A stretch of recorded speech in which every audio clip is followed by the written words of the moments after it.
If Nigeria government can release on the Igboho and also free and discharge Sowore, why Nnamdi Kanu is still in DSS custody, not even in prison? After the court have discharged and acquit Mazi Nnamdi Kanu, the Igbos refused to ask questions and fight for their own right in Nigeria. Some people will say, why you say you want Igbos to go to war, you want this one to happen, want that one to happen. The people who are doing the worst thing in Nigeria are not in cell, they are not even in prison. But the people who are peaceful people going about their business go to the whole cell.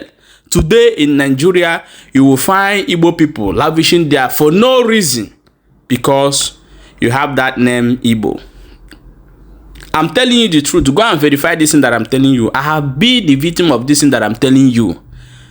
When Hausa man commits something, it will not last 24 hours. They will leave him. But when an Igbo man does something, you will stay there and bring out everything you have, or rather said your land, in order way to bear yourself. This is happening and nobody is talking about it. What is the crime of Mazi Nnamdi Kanu? He said that the marginalization and the way people are running this country is not suitable for us. We need our own nation. You people castrated Nnamdi Kanu and plan with the help of his own people. Yes. Today, Mazi Nnamdi Kanu is in hand of the enemy.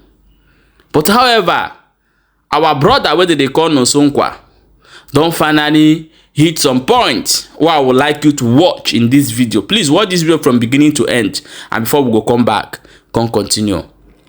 Remember, say it's still there for Balabas G's. As it dey hot, we still dey here, they bring updates back to back. You are fully welcome. Watch this video with me, and before we come back, continue. Adema ụmụnne m ndị Igbo ndewo na eji m n'aka na ebe ahụ n'ugbu a na-enweta onwe gị, ana m anabata gị kpọmkwem n'oge ihe omume anyị chebe anụ ọzọ na-abịara gị n'ọgba ozi social media nọ Nsonkwa Ọchịwọ, nọ Nsonkwa News Express nakwa YouTube. Adema agaghị na-egbu oge. Ịma obodo abụ Nigeria oge ụfọdụ anyị na-ekwuye, some people agaghị aghọta ihe anyị ji ekwuye. Na-abịa n'obodo abụ Nigeria, enwere ndị akpọrọ ụgwụ, onwe ndị afụrụ n'anya, nwe ndị akpọrọ ụgwụ. N'enu Sowore they discharge Alameya quit. Federal government withdraw the case of treasonable felony. Because I need a Nigeria number Sowore Jake ya may organize revolution. May protest. Buhari must go revolution. You know? DSS Kobayana cell, Kobayana prison, remand the aya,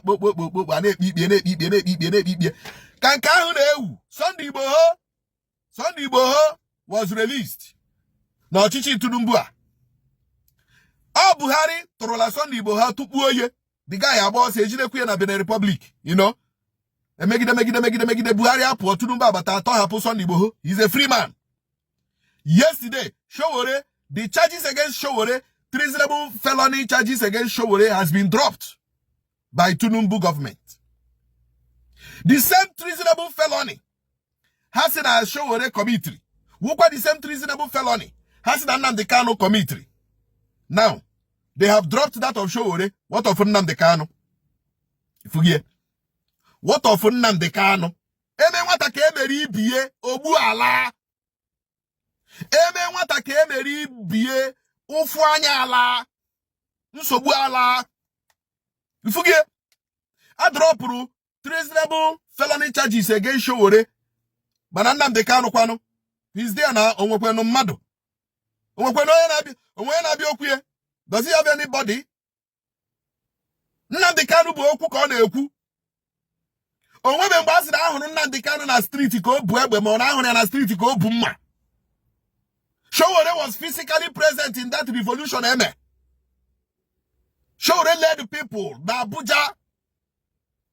Sowore was forcing a change of government. Sowore was ready to use the civilians to change the government of Buhari. Sowore was there alive. Nnamdi Kanu okwu ka ọ na-ekwu. Okwu ka ọ na-ekwu. Now, ejide Sowore. Boye bubo treasonable felony. Jide Nnamdi Kanu. See no treasonable felony. As I'm talking to you now, Sowore is a free man. the federal government of Nigeria has dropped every charges. Shia, go home. You are innocent. Kedu maka Nnamdi Kanu? Gịnị ka Nnamdi Kanu me? Ọkwa ofu okwu Ashowore na-ekwu ka enwe ezi ọchịchị, ka enwe good governance ka Nnamdi Kanu na-ekwu. Ofu okwu Ashowore na-ekwu ka enwe good governance. Onwe mgbe Nnamdi Kanu threatened to change the government by force, to change the government by military, or to change the government by civilians. No! Or by the population. No! Ya na-ekwu shi mee ka obodo adị mma ma ọ barapụ ndị Igbo kafana. Ndị Igbo is enshrined in the international constitution. It is recognized. Onye ọbụla chọrọ ịna from any obodo, it is recognized in the international constitution. So how can you term it as a treasonable felony? Na mmadụ sịrị ebe ọ nọ n'ike agwụgie ya chi isi ebe a pụọ. Onwe ife nọ n'ime ọ bụrụ na ị na-eshi ọnwụ na onye ahụ ama ahụ, which means onwe arụ ala ị na-arụ onye ahụ, ị chọrọ ịgakwa n'ihu na-arụ the person. Na mmadụ nọjuru kịta sị gị na anọjugo m na anawago m gị na-eshi ọnwụ na ọmanna onwe ihe ị na-eme onye ahụ na-ịchọhụ ka onye ahụ si ebe ahụ fụọ ka ị hapụ ịkwụsị ị na-eme ya. Now Showore is now a free man. Showore is a free man. Showore is a free man. Onye ahụ eboro ebubo treasonable felony. Now he is free. He's free. Ndị be anyị bụ ndị Igbo, ndị si na ha bụ leaders, ndị governors ala Igbo, ndị ọhaneze ndị Igbo na ndị gịnị bụ ndị Igbo. This is an avenue to talk to Tinubu to release Nnamdi Kanu. This is another step to releasing Nnamdi Kanu. If Tinubu can release somebody ebubo treasonable felony, then they could also release Nnamdi Kanu. Oh yes! Eme nwata ka emeri ibi ogbu ala, eme nwanyi ka emeri ibi ogbu ala. As simple as that. That is the simplest logic. Ifugie, Sunday Igboho released, Showore released, and I'm na secretly release Ichago. Ndeni DSS jeji bundi Yoruba, bundi ni so na agitation o Yoruba nation. I'm na secretly release Ichago. Ndi ka ija hinda ija no maka ndi ka bụ na ha they are prominent, they are public figure. Oh ha ija no maka ndi ka. But as I'm talking to you today, there were a lot of IPOB members in language in DSS custody. A lot of IPOB members in language in police custody. A lot of IPOB members in language in prisons. Manandi Yoruba jigowa your top na top chandi Yoruba ni na top chandi Yoruba ni na popota hani le hana di free. Hana di free. You know? Mgbe Buhari ni ya onwe onye ugwu kuru pam DSS baraji John. Mgbe Buhari ni ya onwe onye ugwu kwuru rubbish. Onwe onye ugwu threatening the government. Like one sheikh like that. One sheikh. I can't remember the name of that sheikh again. That was even rapporting with Boko Haram. That was even threatening the federal government. No, against the bandits that Nigeria will become worse. The insecurity will become worse. DSS didn't question that man till today. Because Buhari was there protecting the northerners. Now Tinubu has come to protect the southwesterners. Hi! This is a country you called Nigeria. A country you say is one Nigeria. After this country be one Nigeria. Kunu to approach Showore, to approach Nnamdi Kanu. Kaimana that this country one Nigeria. Ihi boronya ki na-ebonya. Can you see you to approach na ebubi borie? Onye nka, the same ebuba ahụ, ika jire ku edia. Our Igbo leaders should stand up. They should move to Aso Rock and demand the release of Nnamdi Kanu. They should move to Aso Rock and demand the release of Nnamdi Kanu. Lekwa kandi Yoruba jiwa na ato hapuchu munne he jieji. Leka ndi Tinubu jiwa yo na ato hapuchu munne ha niile jieji. Mande bere ebubo treason, mande bere ebubo terrorism, mande bere ebubo diso, mande bere ebubo violence, mande bere. They are being released on daily basis. Ofuoje kasi to hapura anyi Nnamdi Kanu. Ora ha ho. What is the problem? Ofuoje kasi to hapura anyi. But because I hotara anyi dika ndabatara n'ogu, ndabatara n'agha, ndalotara n'ogu, ahotara dika ohu, ahotara dika the fourth class citizens of this country. That is why. Ofari right now, Sisi Buhari, to happen Nnamdi Kanu, nde shong. Now, nde Yoruba ni no prison, none of them case to answer. They are free. But ofuoje ndi bona ario federal government to hapo, HDA. Kaina ganu n'ubi, kachina aka. Ade manana mbara njinji jiri na nambere be mmọnwụ lere otu nwoke were ọkpọ sugbuo mmadụ na steeti Anambra. Nwoke onye ụmụ Awụlụ Ọka North steeti Anambra ka mmọnwụ hụrụ n'ụzọ si anyị ego. The man asị na onwe ha ego ji, mmọnwụ eshi ọnwụ na ọ ga-enyerịrị ego. So the man si n'ụlọ ya na-edupu mmadụ, you know, so rute hụ mmọnwụ eshi ọnwụ na that man ga-enyerịrị ego. So the man ọ na-edupu ewere ego nye mmọnwụ anarakwa the money 500 naira tikwa na akpa na-eshi ọnwụ na that man ga-enyerịrị ego or else na ọ gaghị agafe. Eche na egwuregwu mmọnwụ ekpupu ihe okpuru ihu. So the man ya lee anya very very well, you know, not the serious, na ọ ga-enyerịrị ego, ya enye ihe ego na meshi ebe the man eche na egwuregwu. Bịa biko pụọrọ anyị ụzọ ka ọ gafee, ya suo the man ọkpọ n'obi ọnwụ. Otu aka this man shiri nwụọ. Onye ji idupu mmadụ bịara n'ụlọ ya. Otu aka o shiri buru ya n'ozu bulata n'ụlọ ya. Onye ji idupu mmadụ, you know, oge ụfọdụ na-ahụ mmọnwụ ndị ihe ndị ahụhụ mmọnwụ, ihe ndị ahụ ọkọrọsha Igbo aha anyị na-akpọ ha, you know, ọhụhụ mmọnwụ does not behave like that. Mmọnwụ na mmadụ ịlụ ọgụ, makwa ya mmụọ na mmadụ ịlụ ọgụ a na-eme ya eme.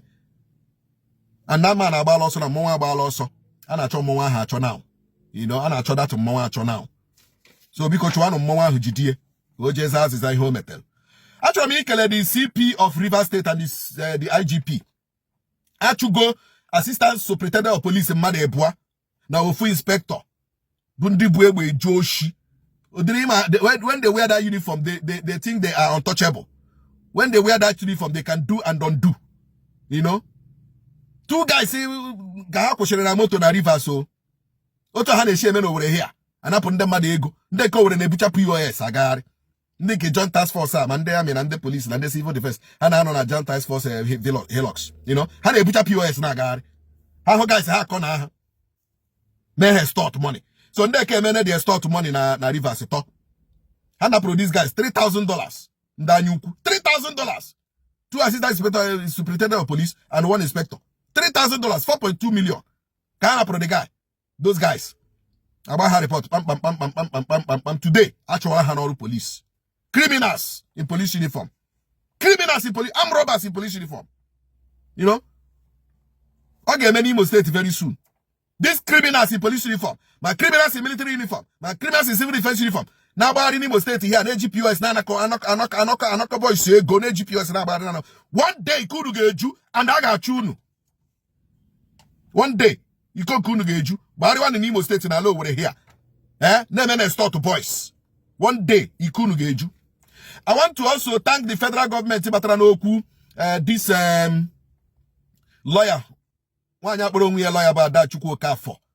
Let nwa 11 years. One you be when you see a kayano, where ma hocha manoko, where ma ho, na shie ebe washa and your mammy. And I she ebe want a cre, she bro why. None want a crazy zuzu, umaka de zuzu. Umaki when he can say for say her being here now. Poor elotapa, he may be ha. Or he get jele, one takere, one you begemo. You know, one you begemo, give with them, hocha manoko, yana tapa, give with you and I shie, ebe want a cre. You want a cre jazawai. Yana shie, man kege groge. Can one takere, gena shie, and kege wagadiwanye, groge. Is it no wickedness? You know, Jezebelistic behavior. You know? So federal government is showing you that woman and that you work for. Because Google lawyer on Facebook, man, you can on Facebook. Because let's track that woman down. I track here this criminal. Oh no, she's Jezebel down. Let's track this woman down. I track her down. 2 million naira.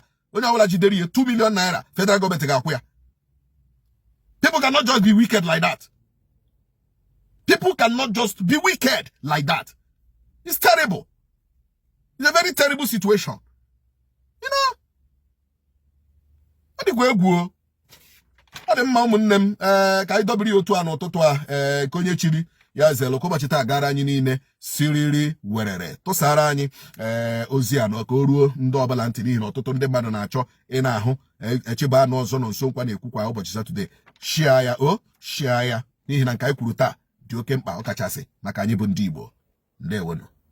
There is one Igbo adage that said that onyo merere amanara. Atolo omara atokwana ofeke efegi si n'ọhịa. Onye na-amadụkwana asụ ya asụkwana n'ala, onye makwana asụ ya asụ n'ikwe. Na so it be. So this word goes direct to Ndị Igbo. Let me try to speak Igbo here. ụmụnne m ndị Igbo, geenụ m ntị n'olu. If anything happened to Mazi Nnamdi Kanu, ndị Igbo is gone. Let me tell you the truth. Ndị Igbo is gone. You will say it's lie, but ndị Igbo is gone. I'm telling you.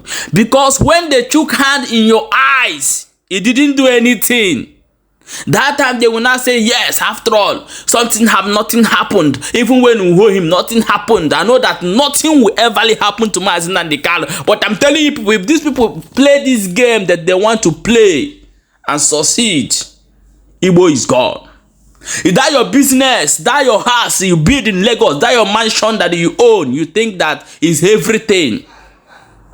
That mansion, you wake up one morning and they will tell you to, because you are an Igbo man, move out from here and go and be selling pure water. You have no option to do that. You have no option. You obey them because you have gone back to a slave. My people, I don't care what Facebook or this thing they will do this video, but I will leave this video at least for some days so that if you when you share it, people will get the information. Let Igbos wake up and make sure that demand seriously for Mazi Nnamdi Kanu release. I want to take this into IPOB, US, or autopilot, whoever you call yourself. Let me, anytime you see comment, maybe you are Jewish, somebody is fighting you, verify that person very well. It's an Hausa. It's an Hausa. It's an Hausa man. Verify it. I want people to begin to check this in today. Anytime you say you are a Biafra and another, you see another Biafra come and attack you, verify that page very well. It's an Hausa person. Verify it very well, or Funani. So something is wrong somewhere. Because when we talk something here, see people begin to attack us. When we go to check who they are, we will find out they are the real owner of those accounts are Funanis or Hausas. So the IPOB need to wake up and demand seriously for Mazi Nnamdi Kanu release. Release seriously.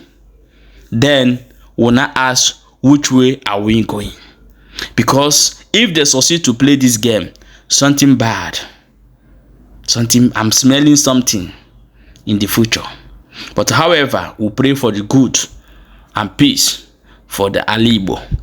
My people, please share this video and make sure that you follow this page for more updates. For those of you who are wishing Nnamdi Kanu, that thing you wishing Nnamdi Kanu is what will happen to you if that man is innocent. If that man truly come to fight for Igbos, that thing you are wishing Nnamdi Kanu is what will happen to you. This is my prayer for you. However, we will see you for the next update as it is hot. Share this video, please, and make sure you are following this channel for more updates. Thank you.